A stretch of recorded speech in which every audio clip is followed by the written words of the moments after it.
Morning बच्चों। और क्या हाल है सभी लोगों का? सभी लोग पढ़ाई कर रहे हैं ठीक ठाक? मेहनत करते रहिए, पढ़ाई को करते रहिए। तो बच्चों कौन सी सीरीज अभी हम लोग पढ़ रहे हैं पता है ना सभी लोगों को? फ्रिक्शन। और फ्रिक्शन में लास्ट टॉपिक हम लोगों ने क्या स्टडी किया था? Angle of friction. कौन सा? Angle of friction. पढ़ा करो तो जल्दी याद आ जाएगा, ठीक है? इसीलिए पिछले कोर्स को लगातार आप रिवीजन में रखा करें। और जो बच्चे इस समय इस वीडियो को देख रहे हैं और उन्होंने चैनल को सब्सक्राइब नहीं किया है वो चैनल को सब्सक्राइब करें, और जिन्होंने चैनल को सब्सक्राइब कर लिया है वो ज़्यादा से ज़्यादा वीडियो को शेयर करें और लाइक भी करें, ठीक है? जिससे अन्य बच्चों को भी इसका फ़ायदा मिल पाए। ठीक है बच्चों, तो चलिए आज का अपना नया टॉपिक स्टार्ट करते हैं हम लोग। एंगल ऑफ रिपोज अर्थात विराम कोण। सभी लोग कॉपी पेन लेकर तैयार हो जाएं, बहुत ही इंपॉर्टेंट वीडियो आज का होने वाला है। Angle of repose, angle of repose जिसको विराम कोण के नाम से जाना जाता है, ठीक? एंगल ऑफ रिपोज का मतलब क्या होता है? विराम कोण। एंगल ऑफ फ्रिक्शन तो सबको समझ में आ गया था, mu is equal to tan theta. Static friction में mu S is equal to tan theta S, और काइनेटिक में mu K is equal to tan theta के। तो लगातार कोई भी चीज़ हम लोग नहीं छोड़ेंगे, हर एक टॉपिक को कायदे से स्टडी करेंगे। उसी सीरीज में आज हम लोगों के पास जो टॉपिक आया है वो है एंगल ऑफ रिपोज, ठीक है? तो टॉपिक से तो सब लोग इंट्रोड्यूस हो गए, अब मैं इसको रफ कर देता हूँ। चलिए, क्योंकि जानते हो कि छोटा बोल्ड है भी हमारा, इसी में मुझको पूरा काम करना पड़ता है, ठीक है? ये मैं आपको पहले भी कई बार बता चुका हूँ। एंगल ऑफ रिपोज, जैसे बच्चों हमारे पास कोई भी एक इंक्लाइंड प्लेन है जो हॉरिजॉन्टल से थीटा एंगल पे झुका है, ठीक? ये हॉरिजॉन्टल और ये थीटा एंगल। तो कोई भी एक ऐसा प्लेन, जैसे देखो ये हॉरिजॉन्टल है और एक ये ऐसा प्लेन, जो ब्लैक वाला पेन है वो ऐसा झुका हुआ है और जो ग्रीन वाला है वो ऐसे हॉरिजॉन्टल है, पैरेलल टू द ग्राउंड। तो कोई भी एक ऐसा प्लेन जो हॉरिजॉन्टल से किसी एंगल पे हो, any plane which is at an angle theta from the horizontal. दिख रहा है सभी लोगों को? बोर्ड में जो डायग्राम बना है उसको देखें, और ये जो मैंने अरेंजमेंट बनाया है आप इसको भी देखें। तो कोई भी एक ऐसा प्लेन जो हॉरिजॉन्टल से किसी एंगल पे हो, ऐसे प्लेन को हम लोग क्या बोलते हैं? Inclined plane. कौन सा प्लेन? Inclined plane. तो ये जो प्लेन है हम लोगों के पास, इसका नाम है इनक्लाइंड प्लेन।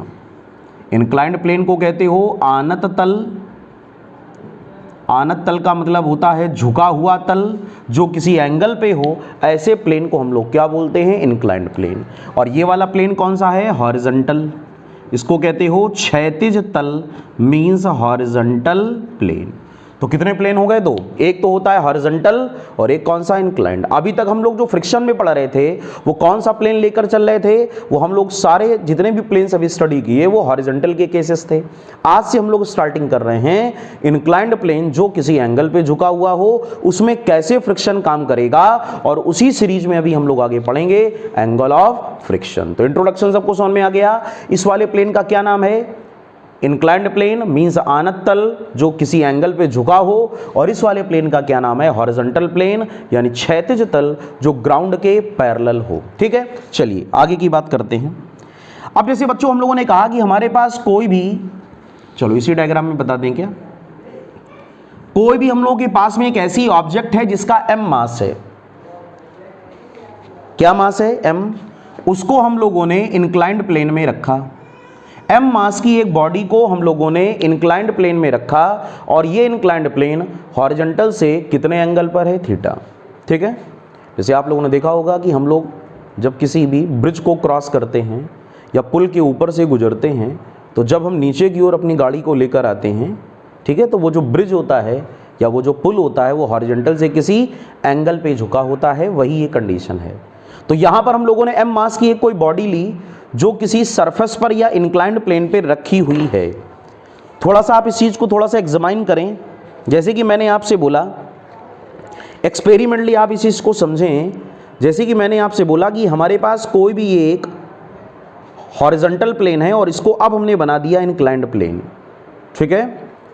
और इसमें हम लोगों ने किसी भी एक ब्लॉक को ऐसे रखा। क्लियर? आप लोग ध्यान से देखिए कि जैसे जैसे हम लोग इंक्लाइंड प्लेन का एंगल इंक्रीज कर रहे हैं तो अभी तो जो बॉडी रखी हुई है वो रेस्ट में है, लेकिन अगर हम लोग इस एंगल को और ज़्यादा इंक्रीज कर दें तो ये जो इंक की बॉटल है वो नीचे की ओर स्लिप करने लगी, फिसलने लगी, चलने लगी। समझ में आ गया? फिर से बता दें, ये देखो ये अभी हॉरिजॉन्टल है, लेकिन अगर इसको हम लोग ग्राउंड से किसी एंगल पे झुकाएं तो अभी तो ये बॉडी देखो, जो बॉटल रखी हुई है या जो ऑब्जेक्ट रखा हुआ है वो रेस्ट में है, लेकिन जैसे जैसे हम लोग एंगल को इंक्रीज कर रहे हैं वैसे वैसे इसके नीचे आने की टेंडेंसी बढ़ रही है, और एक पर्टिकुलर एंगल पर अगर आप देखो तो ये नीचे की ओर स्लाइड कर गई। समझ में आ गया सभी लोगों को? फिर से बता दें क्या? क्लियर तो हो गया होगा? फिर से समझ लो। तो जब हम लोग एंगल ऑफ इंक्लिनेशन, जिसको थीटा बोलते हो, this is known as angle of inclination, झुकाव कोण, जब हम लोग थीटा को लगातार बढ़ाते जाते हैं तो एक पर्टिकुलर एंगल पर जो ऑब्जेक्ट होती है, जो आनत तल पर है, इंक्लाइंड प्लेन पर है, वो नीचे की ओर मूव करने लगती है। तो इंक्लाइंड प्लेन का वो एंगल, हॉरिजॉन्टल से वो angle, that value of theta, जिस एंगल पर ये मोशन स्टार्ट होने लगा, body just start to slip. मेरी बात को समझने का प्रयास करें। इंक्लाइंड प्लेन का हॉरिजॉन्टल से वो एंगल, जिस एंगल पर body just start to slip, जिस एंगल पर वस्तु नीचे की ओर फिसलना प्रारंभ कर दे, ऐसे एंगल को हम लोग क्या बोलते हैं? Angle of repose. क्या बोलते हैं? Angle of repose. सभी को समझ में आ गया? प्रैक्टिकली मैंने आपको बता दिया, हॉरिजॉन्टल से इंक्लाइंड प्लेन का वो एंगल, जिस एंगल पर इस पर रखी हुई ऑब्जेक्ट नीचे की ओर फिसलना प्रारंभ कर दे, फिसलना स्टार्ट कर दे, मोशन स्टार्ट कर दे, आगे नीचे आने लगे, मोशन को अपने स्टार्ट कर दे, ऐसे एंगल को हम लोग क्या बोलते हैं? Angle of repose. सबको बात समझ में आ गई? तो एंगल ऑफ रिपोज में बॉडी किधर आने लगती है? एंगल ऑफ रिपोज में बॉडी नीचे की ओर गति करना प्रारंभ कर देती है। Angle of repose, the angle eight which object kept on inclined plane just start its motion, just start its motion is known as angle of repose. Clear? This is represented by alpha. बस को समझ में आ गई? Angle of repose क्या होता है? विराम कोण किसको कहते हो? किसी भी नत समतल का, इंक्लाइंड प्लेन का हॉरिजॉन्टल के साथ बना हुआ एंगल, जिस एंगल पर उस पर रखी हुई ऑब्जेक्ट नीचे की ओर फिसलना स्टार्ट कर देती है, अपने मोशन को प्रारंभ कर देती है, ऐसे एंगल को विराम कोण या एंगल ऑफ रिपोज के नाम से जाना जाता है। इसको चाहे तो आप अल्फा कह दो और चाहे तो आप थीटा कह दो, दोनों में कोई बदलाव नहीं है, या अल्फा या थीटा, जैसे भी आपको समझ में आ जाए। मैंने यहाँ थीटा लिख दिया है, आप उसको अल्फा भी कह सकते हैं। ठीक है बच्चों, चलिए अब ये हम लोग ध्यान देते हैं कि ये सब कैसे होता है। एम मास की बॉडी को जब हम लोगों ने इंक्लाइंड प्लेन में रखा तो इस पर नीचे की ओर लगता है weight mg in downward direction, और ऊपर की ओर इसमें लगती है नॉर्मल रिएक्शन कैपिटल N, अभिलंब प्रतिक्रिया। क्लियर? mg को अगर हम लोग दो कंपोनेंट में रिजॉल्व कर लें, this angle is also theta, तो एक कंपोनेंट आता है बच्चों mg cos थीटा और एक कंपोनेंट आता है mg sin थीटा। mg को दो कंपोनेंट में रिजॉल्व करने पर एक कंपोनेंट आता है mg cos थीटा और दूसरा कंपोनेंट आता है mg sin थीटा। ये बात सबको समझ में आ गई? mg cos theta, mg sin theta. n क्या है? नॉर्मल रिएक्शन, और बॉडी के स्लिप करने की टेंडेंसी किधर है, वस्तु किधर की ओर फिसलना चाहती है, तो आंसर है नीचे। तो रिलेटिव मोशन के अपोजिट क्या लगता है? Friction force. इसका मतलब ये हुआ इस पर लगने वाला जो फ्रिक्शनल फोर्स है वो कहां पर लगेगा? Just opposite to its motion, अर्थात ऊपर की ओर। क्लियर? बॉडी का एक्सीलरेशन किधर की ओर मेंटेन होगा? डाउनवर्ड, अर्थात नीचे की ओर। ये बात सबको समझ में आ गई? तो जब आप इस प्लेन को हॉरिजॉन्टल से इतना उठा दो कि बॉडी नीचे की ओर आने लगे तो वो एंगल क्या कहलाएगा? Angle of repose. Clear? Alpha भी बोल सकते हो, थीटा भी बोल सकते हो, थीटा आर भी बोल सकते हो। क्लियर? थीटा आर कहने का मतलब ये इस प्रकार भी आप इसको कह सकते हो, angle of repose theta R. तो इसमें कोई परेशानी वाली बात नहीं है। ठीक, जिसमें आपको समझ में आ जाए। मैंने फिलहाल अभी थीटा लिया है, आगे देखते हैं। तो अभी बॉडी बेटा रेस्ट में है। Initially object is at rest. मेरी बात को ध्यान से समझेंगे सभी लोग। प्रारंभ में बॉडी कैसे है? विराम में है। तो बताओ, नीचे की ओर जो फोर्स है जो बॉडी को खींचना चाहता है वो कौन सा फोर्स होगा? mg sin theta. कई बार प्रश्नों में वो आपसे पूछ देता है कि जब कोई m मास की बॉडी किसी इंक्लाइंड प्लेन में रखी हो तो वो फोर्स कौन सा होगा जो बॉडी को नीचे की ओर मोशन प्रदान करेगा, गति देगा, मोशन देगा? तो वो फोर्स कौन सा होता है? mg sin theta. तो mg sin थीटा किधर है? नीचे की ओर, डाउनवर्ड। और फ्रिक्शन फोर्स किधर है? अपवर्ड, अर्थात ऊपर की ओर। क्लियर बच्चों? अब जैसे जैसे हम लोग थीटा को बढ़ाते हैं वैसे वैसे mg sin थीटा बढ़ता है। समझ रहे हो मेरी बात को? जैसे जैसे आप थीटा को बढ़ाते हो वैसे वैसे mg sin थीटा भी बढ़ेगा। और फ्रिक्शन की प्रॉपर्टी क्या होती है कि अगर mg sin थीटा बढ़ेगा तो फ्रिक्शन भी बढ़ेगा। क्यों? क्योंकि mg sin थीटा वो फोर्स है जो बॉडी को आगे मूव कराना चाहता है, जो वस्तु को सरफेस पर आगे गति कराना चाहता है। तो फ्रिक्शन हमेशा क्या करेगा? फ्रिक्शन उसको अपोज करेगा। तो F भी बढ़ेगा, mg sin थीटा बढ़ेगा तो फ्रिक्शन फोर्स भी बढ़ेगा। तो मैंने क्या बोला? बात सबको समझ में आ गई कि जैसे जैसे हम लोग झुकाव कोण थीटा को बढ़ाते हैं, इंक्लाइंड एंगल थीटा को बढ़ाते हैं, वैसे वैसे mg sin थीटा भी बढ़ेगा। और mg sin थीटा बढ़ेगा तो फ्रिक्शन फोर्स भी बढ़ेगा, जो बॉडी के मोशन को क्या कर रहा है? अपोज कर रहा है। वो फ्रिक्शन फोर्स भी क्या होगा? बढ़ेगा। क्लियर? अभी ये कौन सा फ्रिक्शन है? स्टैटिक। और सभी लोग जानते हो स्टैटिक फ्रिक्शन वेरी करता है। स्थैतिक घर्षण बल का मान बदलता है, जबकि जो काइनेटिक फ्रिक्शन होता है वो कभी नहीं बदलता। काइनेटिक फ्रिक्शन हमेशा कांस्टेंट होता है। जिनको ये बात नहीं पता उनको कॉपी में नोट करके वो लोग लिख लें कि static friction varies while kinetic friction always will be constant. स्थैतिक घर्षण हमेशा क्या होता है? वेरी करता है। लेकिन जो काइनेटिक फ्रिक्शन है, जो गतिक घर्षण है, वो क्या करता है? वो चेंज होता रहता है, परिस्थिति के हिसाब से बदलता रहता है। क्लियर? अब क्या हुआ कि जैसे जैसे थीटा को बढ़ाओगे तो mg sin थीटा बढ़ा। When theta increases then mg sin theta also increases. और जब mg sin थीटा बढ़ेगा तो फ्रिक्शन भी बढ़ेगा। So friction force also increases. और जब फ्रिक्शन फोर्स भी बढ़ेगा तो बॉडी अब भी किस में होगी? रेस्ट में होगी। बॉडी अब भी किस में होगी? ऑब्जेक्ट रेस्ट में, अर्थात विराम अवस्था में होगी। वस्तु अभी आगे की ओर नहीं बढ़ पाई। ये बात सबको समझ में आ गया? लेकिन अगर हम थीटा को बढ़ाते बढ़ाते इतना कर दें कि mg sin थीटा इतना बढ़ जाए कि बॉडी नीचे की ओर मोशन स्टार्ट कर दे, तो अब ये फ्रिक्शन हो जाएगा लिमिटिंग फ्रिक्शन, अर्थात सीमांत घर्षण। लिमिटिंग फ्रिक्शन वो फ्रिक्शन होता है जहां पर बॉडी का मोशन स्टार्ट हो जाता है। इसका मतलब ये क्या हुआ कि when theta is equal to theta R. Theta R को बेटा हम लोगों ने इसलिए लिख दिया क्योंकि रिपोज शब्द आता है तो आपको जल्दी समझ में आ जाए।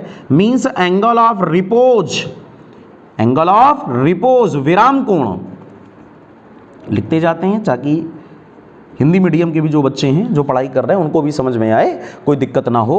तो अगर थीटा की वैल्यू को बढ़ाकर थीटा आर के इक्वल कर दें, दिमाग से समझिएगा मेरी बात को, तो ऐसी कंडीशन में बॉडी मोशन करना स्टार्ट कर देती है। Then friction is limiting. इन सारी चीजों को लर्न कर लेना। अब जो घर्षण होगा बेटा वो सीमांत घर्षण होगा एंड बॉडी या object just starts it's motion. जो बॉडी होगी वो अपने मोशन को ठीक स्टार्ट करने वाली होती है। किस एंगल पर? Theta is equal to theta R पर बॉडी अपने मोशन को ठीक स्टार्ट करने वाली होती है और नीचे की ओर फिसलना स्टार्ट कर देती है। बात आपको समझ में आ गया?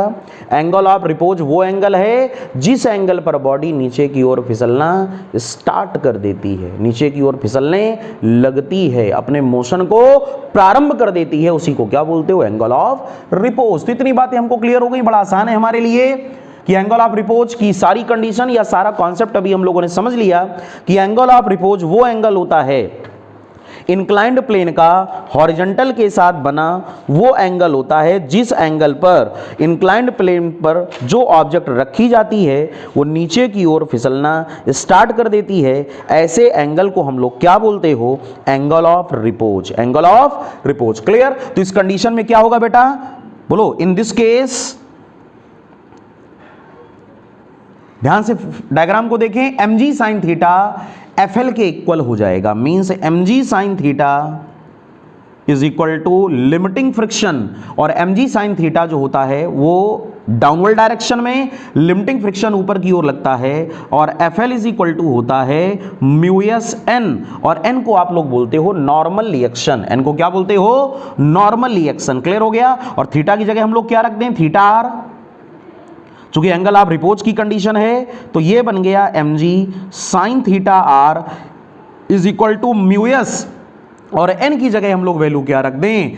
n किसके इक्वल और अपोजिट है? mg cos थीटा के, तो that is equal to mg cos theta r। यहां से हम लोगों ने देखा तो mg से mg हो गया कैंसल, और यहां से हमारे पास में क्या आया बच्चों? यहां से हमारे पास में आया sin theta r upon cos theta r, और इज इक्वल टू क्या चल रहा है? म्यूएस, और this represented as tan theta r is equal to क्या बन गया? Mu s. This is the relationship between coefficient of friction and angle of repose. देखने में फार्मूला आपको वैसा ही लग रहा होगा जैसा हम लोगों ने एंगल ऑफ फ्रिक्शन की कंडीशन पढ़ी थी, mu is equal to tan theta. Like that यहां पर फार्मूला क्या आ रहा है? Mu s is equal to tan theta r। This is the important condition of angle of repose. Clear हो गया सभी लोगों को? तो एंगल ऑफ रिपोज जो होता है थीटा r, ठीक है, वो थीटा आर कौन सा एंगल होता है? आप थीटा आर बोलो, आप अल्फा बोलो, आप थीटा बोलो, इसमें कोई बदलाव नहीं। कॉन्सेप्ट मत भूलना।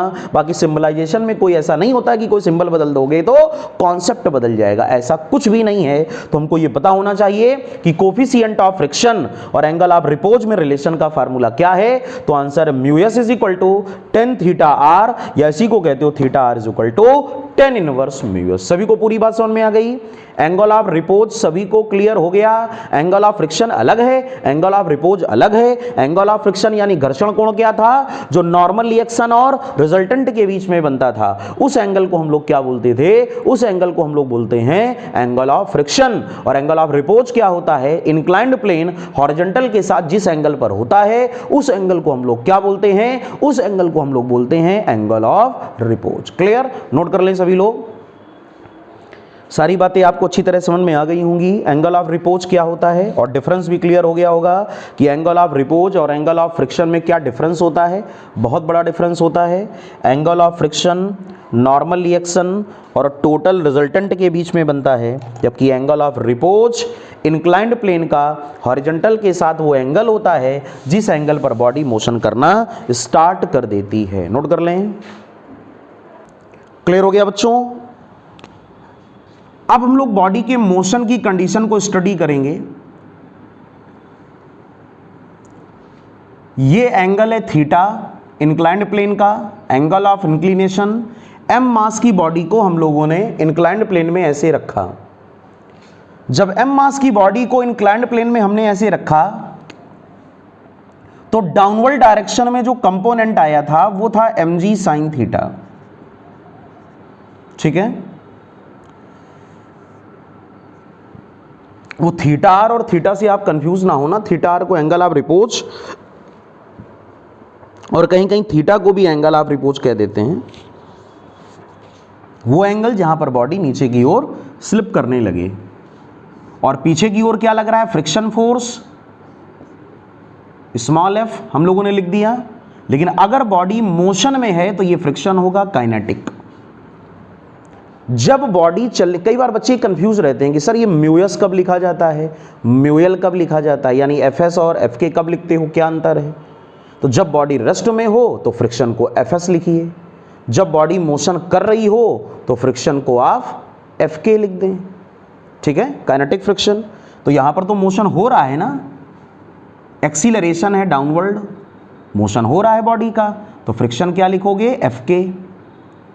और वेट क्या होगा? mg, जो कि है डाउनवर्ड, और नॉर्मल रिएक्शन क्या है? Capital N। ठीक है, तो ये एंगल हो गया थीटा, वेट हो गया mg, normal reaction n, mg sign theta downward, F के ऊपर। ये हो गया case of kinetic friction when body या when object moves on the surface, जब ऑब्जेक्ट सतह पर मूव करती है, बॉडी मूव कर रही है, अब चल रही है, मोशन हो रहा है, मोशन स्टार्ट हो गया, सीमाएं खत्म हो गई, बंदिशें टूट गई, वो बंदिश थी, है ना, वो बंदिश थी, रुकावट थी, लिखा नहीं था रुकावट के लिए खेद है, तो बस समझ लो वही खेद था उसमें। फ्रिक्शन बॉडी को मोशन नहीं करने दे रहा था, बड़ी कष्ट वाली बात थी, ऑब्जेक्ट नीचे आना चाहती थी लेकिन घर्षण उसको रोके था, बंदिशों में जीवन व्यतीत हो रहा था ऑब्जेक्ट का। अब लेकिन क्या हुआ, बॉडी नीचे की ओर आने लगी, क्यों नीचे आने लगी, चूंकि एंगल ऑफ रिपोज हमने इतना कर दिया, इंक्लाइंड प्लेन का एंगल बढ़ाकर एंगल ऑफ रिपोज के बराबर कर दिया, तो mg sin थीटा नीचे की ओर आ गया, और इतना ज्यादा ये बढ़ गया नीचे की ओर कि ये बॉडी को आगे बढ़ाने लगा। अब फ्रिक्शन उसका विरोध नहीं कर पा रहा था, बंदिशें टूट गईं, कोई नहीं रोक सकता गति होने से, और अब फ्रिक्शन आ गया काइनेटिक। तो बताइए, अगर हम लोग यहां पर FBD देखें, m मास की फ्री बॉडी डायग्राम, तो mg sin theta downward, friction Fk upward, और acceleration of the body this is also downward.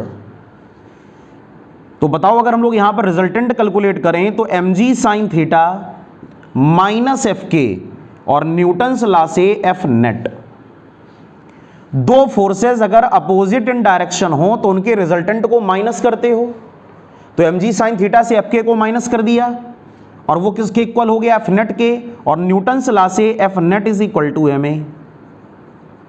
Clear, A है एक्सीलरेशन, हमने यहां पे वैल्यू को पुट कर दिया, तो ये आया mg sin theta minus Fk is equal to ma, और आप लोग जानते हो कि since Fk is equal to mu K n और n is equal to mg cos theta, n is equal to mg cos theta, n की value किसके equal है, mg cos थीटा के इक्वल है, सीधा सीधा लिख दें, टेढ़ा भाग रहा है, Fk is equal to mu K n, तो ये हो गया mu K mg cos theta. देखो डायग्राम में यहां पर ये कंपोनेंट आता था mg cos थीटा और ये एंगल होता था थीटा, तो n और mg cos थीटा एक दूसरे के अपोजिट हैं, और अगर n और mg cos थीटा एक दूसरे के अपोजिट हैं तो फार्मूला क्या बनेगा, n is equal to mg cos theta. Clear, तो Fk इज इक्वल टू बन गया mu K mg cos theta, Fk is equal to mu K mg cos theta. इस वाली क्वेश्चन में हम इसको रख दें तो यहां पर ये आया mg sin theta minus Fk की जगह mu K mg cos theta, और RHS में क्या चल रहा है बच्चों, ma। क्लियर, m से m कैंसिल, हटा दो सब, तो a is equal to g sin theta minus mu K cos theta. Clear, और यहां पर g भी चल रहा है, और अगर हम लोग यहां से g को कॉमन ले लें then a is equal to g और sine theta minus mu K cos theta. बोलो, पूरा फार्मूला सभी को समझ में आ गया। This is the acceleration of body which moves downward on an inclined plane. अगर कोई भी ऑब्जेक्ट, कोई भी वस्तु इंक्लाइंड प्लेन में नीचे की ओर आ रही है तो उसके एक्सीलरेशन यानी त्वरण का फार्मूला क्या होता है, a is equal to g sine theta minus mu K cos theta. Clear हो गया सभी लोगों को, बहुत इंपॉर्टेंट टॉपिक है, चाहे जेई मेंस का हो, नीट के एग्जाम का हो, डिफेंस के एग्जाम का हो, 11th का हो, आपके एकेडमिक का हो, आपको ये टॉपिक जरूर क्लियर होना चाहिए कि जब कोई बॉडी किसी इंक्लाइंड प्लेन में नीचे की ओर आने लगती है तो उसके एक्सीलरेशन का फार्मूला क्या होता है। बच्चों, पढ़ाई में मेहनत करें, जितनी ज्यादा मेहनत करोगे पढ़ाई में चीजें उतनी ही अच्छी क्लियर होंगी, और आपका रिस्पांस या जो फीडबैक होगा एग्जाम के बाद वो उतना ही सुपीरियर आएगा और आप बधाई के पात्र होंगे। क्लियर, तो अगर हमको यहां पर थीटा की वैल्यू दी जाए, कि what is the angle of inclination, आपको कोफिशिएंट ऑफ फ्रिक्शन की वैल्यू दी जाए, व्हाट इज द म्यू के, और जी की वैल्यू हम लोग जानते हैं 9.8 या फिर 10 मीटर पर सेकंड स्क्वायर, तो आसानी से हम लोग यहां से एक्सीलरेशन ऑफ द ब्लॉक अर्थात ब्लॉक का एक्सीलरेशन फाइंड आउट कर सकते हैं। और फार्मूला क्या बनेगा, a is equal to ji sine theta minus mu के कॉस थीटा। कर ले जाओगे सभी लोग, बोलो भाई जल्दी से रिस्पॉन्स करो। समझ में आ गया हो तो वीडियो को फटाक से लाइक करो, कमेंट जरूर किया करो।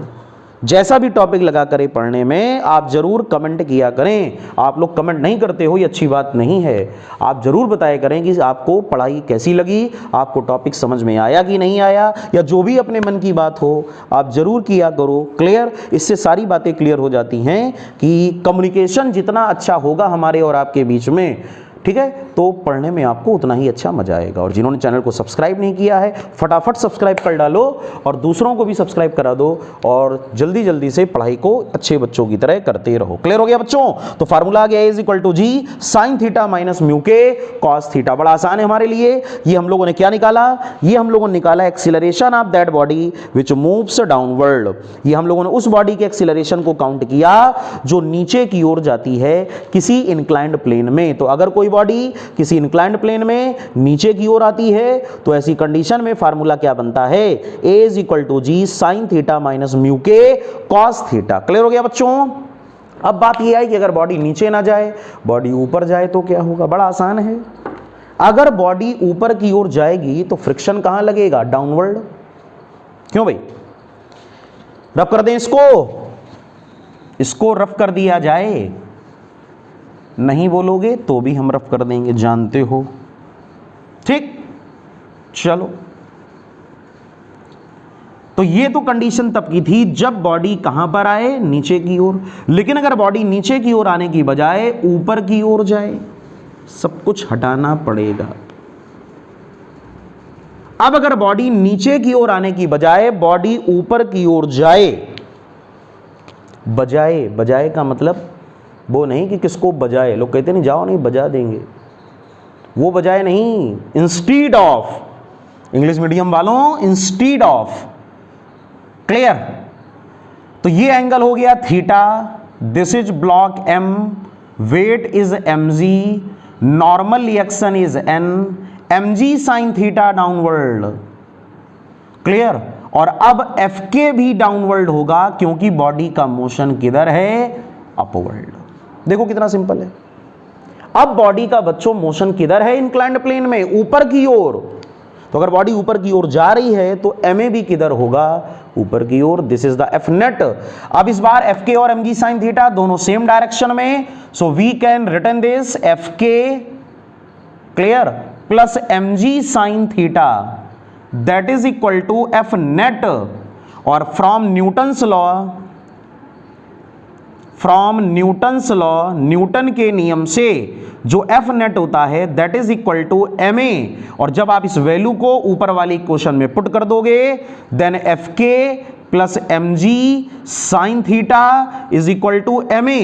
क्लियर? और जो एफ के होता है that is equal to mu k n, और जो एन होता है that is equal to m g cos theta. Therefore m a is equal to mu k m g cos theta plus m g sine theta.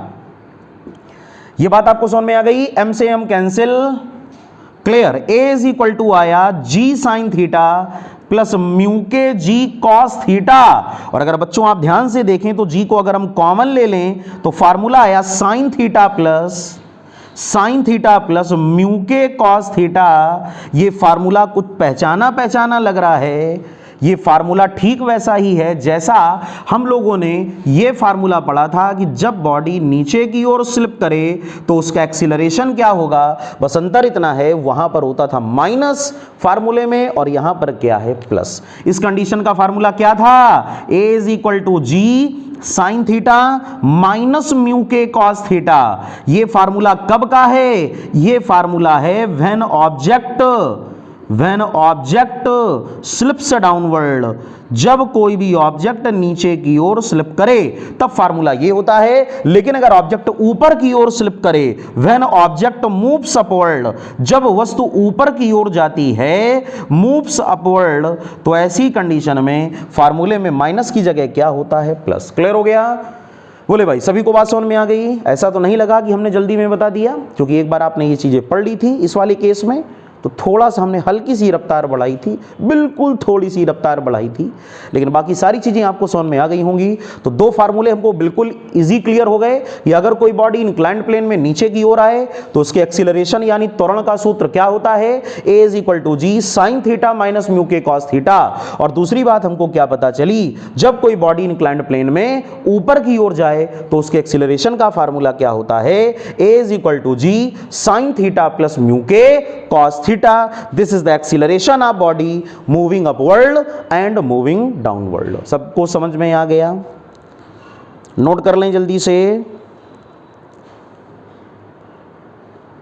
Clear हो गया बच्चों? अच्छा, एक चीज इसमें आप लोग और ध्यान दें, किसी भी क्वेश्चन में अगर वो आपसे कह दे कि बॉडी ऐसे इंक्लाइंड प्लेन में नीचे की ओर आती है या ऊपर की ओर आती, कुछ भी बोलो, जो स्मूथ सरफेस है, चिकना तल। चिकना तल का मतलब क्या हुआ, जिसमें कोई फ्रिक्शन ना हो। थोड़ी देर के लिए इसको रफ कर दें।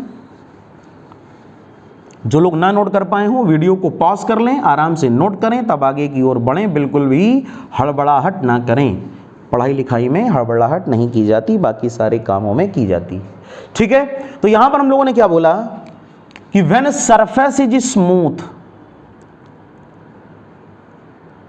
अगर ये सरफेस जिस पर बॉडी चल रही है, अगर ये स्मूथ सरफेस है, ये वाला, अगर ये चिकना तल है स्मूथ, तो सब लोग जानते हो स्मूथ सरफेस के लिए म्यू 0।